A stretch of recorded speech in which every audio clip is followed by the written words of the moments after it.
Buenos días a todos. Antes que nada, pues quisiera agradecer a los que están haciendo posible este evento y sobre todo pues, también a los que están aquí presentes, ¿no? Que somos poquitos, pero seguros. Y bueno, mi nombre pues es Mariana Galicia y bueno, yo les voy a plantear mi ponencia que se llama Antropogénesis del cambio climático en notas históricas. Y pues esto es una investigación que estaba haciendo para obtener mi grado de maestría en economía aquí en UNCU. Y bueno, pues como se plantea el título, pues es como un poco más histórico. Sin embargo, pues dado el tiempo que tenemos programado para esta actividad y también pues un poco para no hacerlo aburrido o tedioso, ¿no? Estar tratando datos, etcétera, pues he pensado mejor rescatar la idea principal de mi trabajo y alimentarlo o añadiéndole unos datos importantes, ¿no? Y bueno, entonces empezaríamos primero definiendo lo que es el cambio climático, ¿no? Que bueno, pues en realidad esto ya lo sabemos bastante bien, ¿no? Simplemente quisiera poner como una comparación entre los conceptos de cambio climático, ¿no? Tenemos que es un proceso de constantes modificaciones debido a cambios en los factores naturales de sus ciclos, ¿no? Y pues ya bien sabemos cuáles son los cambios los factores que intervienen en el cambio, ¿no? Del clima, ¿no? Que es un sistema complejo y que tiene varios elementos naturales fundamentalmente, ¿no? Es un proceso natural, podríamos decir, entonces pues que se ha desarrollado a lo largo de miles de años, ¿no? En el que ha estado aquí se ha creado la Tierra, etcétera, ¿no? Todo un conjunto de modificaciones que pues han hecho posible la vida, ¿no? Y llegar hasta el momento en el que estamos, ¿no? Sin embargo, pues en los últimos años se ha presentado un desequilibrio en este proceso, ¿no? Que ha producido justamente también un cambio, ¿no? Más adicional al que hay de por sí de forma natural. Y este cambio se debe a la actividad humana, ¿no? Que pues este nuevo elemento pues redefine lo que sería el concepto del cambio climático y ahora ya es justamente el cambio climático debido a la actividad humana, ¿no? Entonces pues ya el problema se vuelve el cambio climático en un problema antropogénico, ¿no? Sin embargo, a mí me gustaría justamente llamar la atención a que analicemos un poco a qué se refiere con eso de cambio antropogénico y es justamente que analizar a qué tipo de sociedad nos estamos refiriendo, ¿no? En la mesa pasada habían hablado que bueno, el cambio climático es un problema social, pero ¿a qué tipo de sociedad nos estamos refiriendo? A la sociedad que ha existido desde que el hombre es hombre, desde que se convirtió en Homo sapiens, hace aproximadamente unos 200.000 años. Desde entonces ya el problema del cambio climático existe, o desde cuándo podremos pensar en este problema, ¿no? ¿Qué tipo de actividades son las que involucra estos problemas, ¿no? O sea, desde que se creó el fuego ya había problemas de cambio climático, que es lo que nos está trayendo los problemas actuales, o desde qué época histórica podríamos llamar la atención, ¿no? De estos cambios que estamos sufriendo actualmente, ¿no? Entonces, mi tesis principal es justamente rescatar que no es el ser humano y su actividad en general, ¿no? No es así como, bueno, el ser humano y su actividad económica, bueno, sino que justamente en buscar la especificidad histórica de ese ser humano y también el contexto histórico, económico, social y político que ha llevado a que justamente estemos en estas problemáticas que pues, nos reúnen actualmente, ¿no? Entonces, sí, por favor, aquí, por ejemplo, podemos ver en la gráfica que, pues, por ejemplo, los gases de efecto invernadero, que ya sabemos, ¿no? Que son el dióxido de carbono, metano y óxido nitroso, en realidad, pues, hemos visto que a lo largo de la vida de la Tierra pues, se ha mantenido relativamente constante, ¿no? Como esos cambios un poco que habíamos mencionado, ¿no? Pero de alguna manera constante. Sin embargo, en los últimos años pues, ha habido el famoso palo de hockey que le llaman, ¿no? Que es muy conocido, ¿no? Entonces, si vemos, el cambio realmente ha sido en muy poco tiempo, ¿no? Entonces, eso es como lo importante, llamar la atención.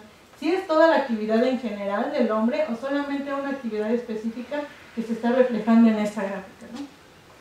Entonces, el análisis que estaba llevando a cabo pues es que justamente pues es una época histórica específica que se le llama comúnmente como capitalismo, ¿no? Que pues era lo que ya se había planteado en la mesa anterior. El capitalismo es el que hace antropogénico el cambio climático, ¿no? Es la postura que manejo, ¿no? Y entendiendo el capitalismo solamente como, sin levantar pasiones ni mucho menos, pues como ese proceso histórico de relaciones económicas, sociales específicas que se distingue fundamentalmente por el desarrollo de las capacidades productivas y por la búsqueda de la obtención de una ganancia, ¿no? Entonces, esto es lo que hace el capitalismo, ¿no? Bueno, unas distinciones que podríamos tenerlo, y de las sociedades anteriores que pues en realidad se manejaban o tenían otras formas de organización social, ¿no? Entonces, la diferencia fundamental entre el capitalismo y las otras formas sociales anteriores, pues, en términos económicos, podríamos hablar de las fuentes energéticas, ¿sí?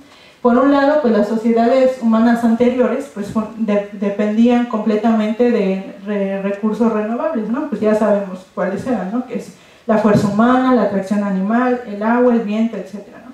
Y que eso de alguna manera hacía que sus actividades giraran en torno a estos recursos, ¿no? Por ejemplo, pues las ciudades se ponían en torno a un río, en torno a un bosque para obtener madera, etcétera, ¿no? Entonces, de alguna manera las actividades económicas estaban constreñidas a la fuente energética que tenían esas sociedades, ¿no?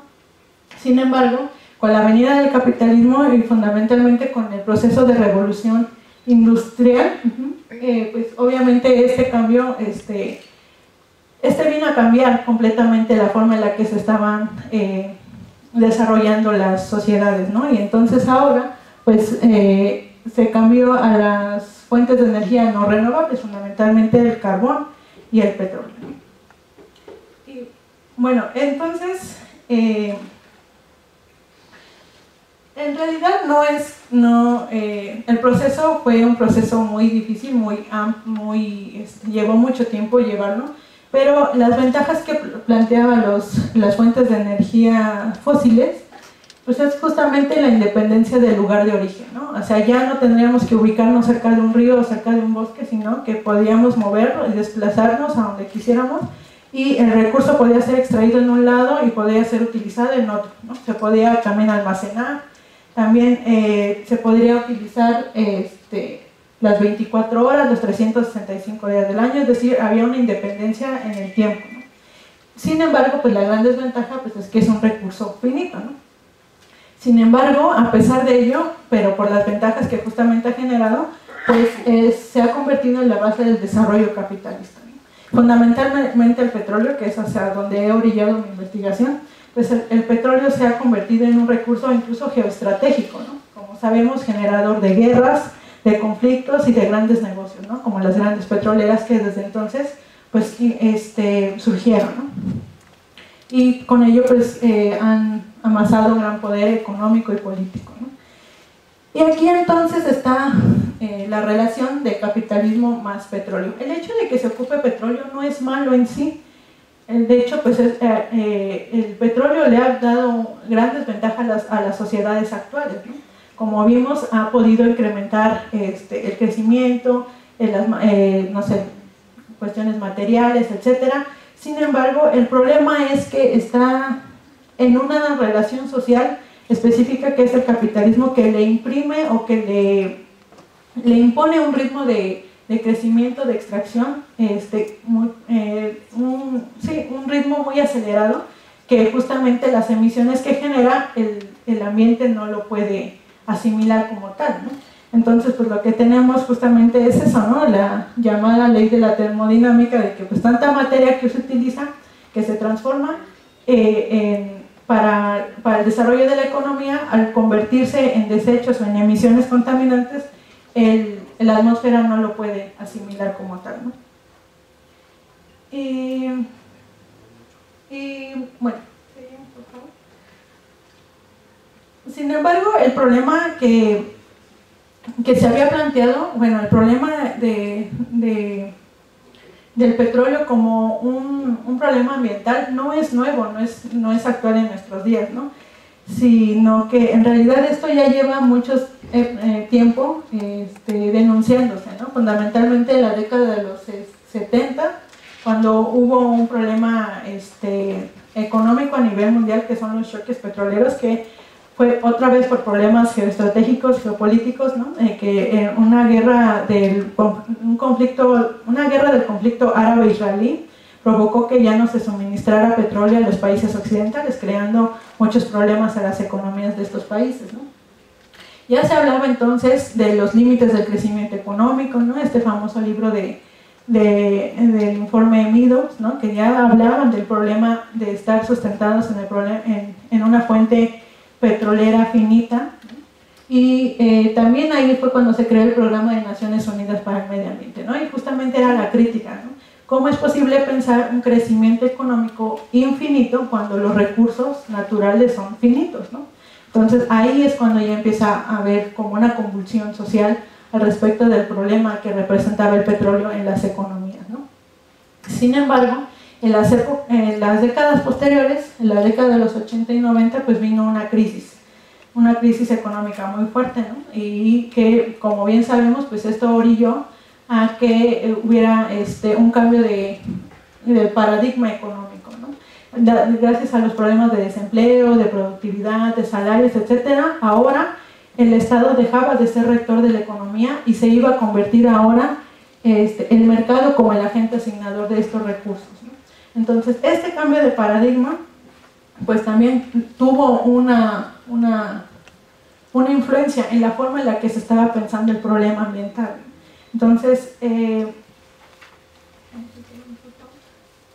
Entonces, pues como ahora el mercado era el que va a regular toda la economía, pues también los problemas ecológicos podrían regularse por el mercado, ¿no? Y entonces empiezan a surgir las teorías del comercio, de la contaminación, ¿no? En economía ambiental pues era una teoría muy solicitada, ¿no? Y justamente también fueron llevadas a cabo en la Cumbre del Río en 1992 en el Protocolo de Kioto, ¿no?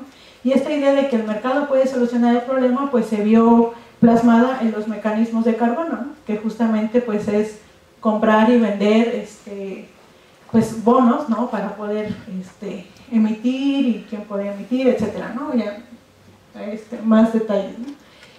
Sin embargo, pues los mercados, pues si bien es cierto que sirven para intercambiar, lo cierto es que no tienen conciencia social ni mucho menos ambiental, ¿no? Y pues su postura pues es a corto plazo, ¿no? Entonces en realidad poner un problema ecológico en cuestión del mercado pues se ha generado muchos problemas, ¿no?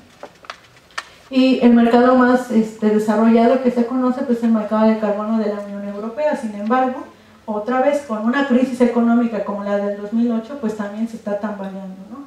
Entonces ahí es como justamente hacer repensar el problema del cambio climático, de la devastación ambiental desde el punto de vista específico, histórico. El capitalismo lo ha originado, pero habría que ver si también puede dar las soluciones para ello, ¿no? Y bueno, a pesar de, bueno, y con ello pues podemos ver los resultados, ¿no?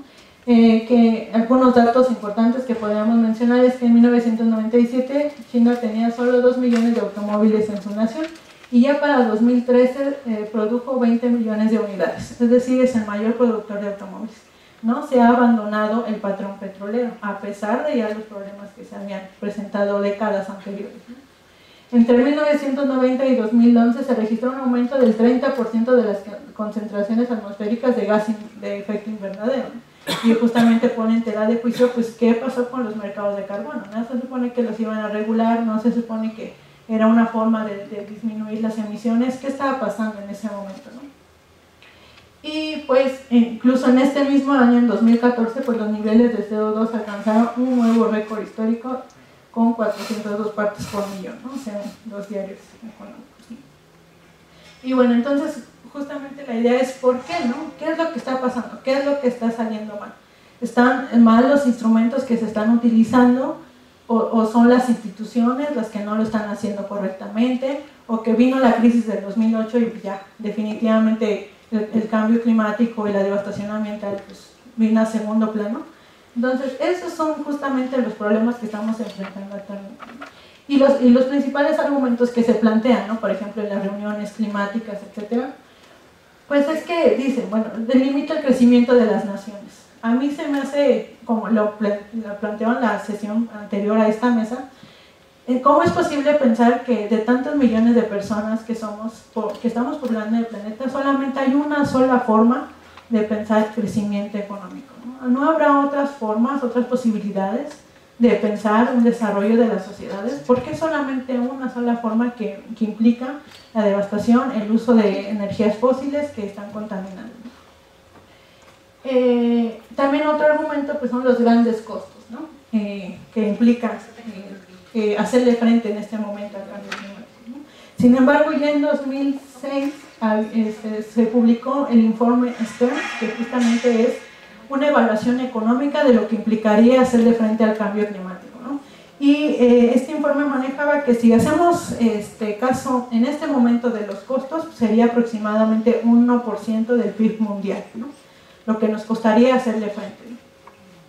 Y que pues decía, bueno, sí es realmente grande la cantidad, pero a diferencia de lo que vamos a pagar posteriormente, que en el mismo reporte plantea, que es el 20% del PIB mundial, pues en realidad estamos hablando de que es muy poco lo que se tiene que pagar, ¿no?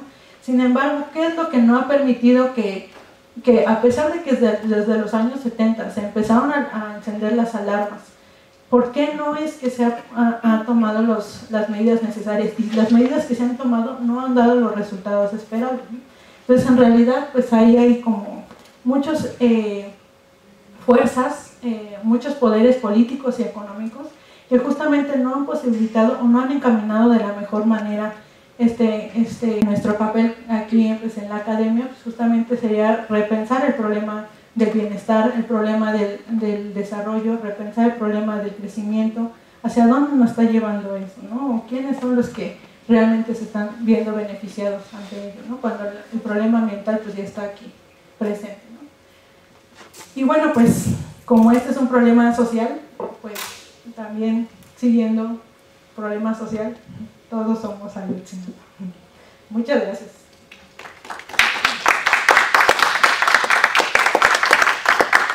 Quería preguntar acerca de las principales restricciones o los principales problemas que han habido con las soluciones de mercado, lo que comentabas de los bonos de carbono. ¿Cuáles han sido los principales problemas que han habido para que estos sean eficientes en el uso de estas emisiones o en las emisiones de carbono? Pues en realidad el mercado más consolidado es justamente el de la Unión Europea. Los otros países sí se están introduciendo, por ejemplo México, ¿no? Va poco a poco, pero en realidad no ha sido todavía un mercado generalizado, por ejemplo. Y el problema fundamental que presenta es que se quiere solucionar o se quiere tomar la solución solamente con ese mecanismo, que implica que, bueno, no sé si estemos como familiarizados con ello, es decir, yo Estados Unidos contamino tanta cantidad, ¿no? Y necesito bonos porque me han puesto un tope de contaminación, ¿no? Sin embargo, pues mi economía lo rebasa. Entonces, ¿qué hago? Pues, por ejemplo, Bolivia, que no ocupa todos esos bonos que tiene para contaminar, pues los vende y me los vende a mí, que Estados Unidos, que pues yo los necesito, ¿no? Entonces Bolivia me vende sus bonos, yo le doy dinero, ¿no? Es una contraparte, ¿no?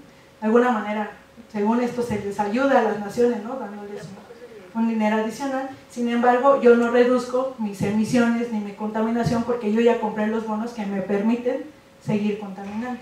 ¿Sí me explico? Más o menos, así como en términos generales. Entonces, justamente, pues el mercado lo que no está haciendo nada para disminuir la contaminación, y lo que ha hecho pues, es que ya se vuelve una onda medio financiera, de que ya pura especulación de cuántos va a ser en el futuro, cuántos los bonos que va a vender, cuántos son los que van a comprar, ¿no? Y en la crisis en el 2008 es lo que se vio, ¿no? O sea, el sistema financiero se destabilizó y con él todos los mercados financieros, ¿no? Entre ellos el mercado de bonos de carbono. Y ahora, si ustedes se fijan en los mercados de carbono de Europa pues están bajísimos, ¿no? El valor que tienen esos bonos son súper bajos, ¿no? Porque justamente pues se metieron en esa lógica, en esa dinámica de financiera, y pues como tal pues también se ha venido abajo, ¿no? Entonces pues no ha dado los resultados esperados, ¿no? Le hacemos entrega de un pequeño reconocimiento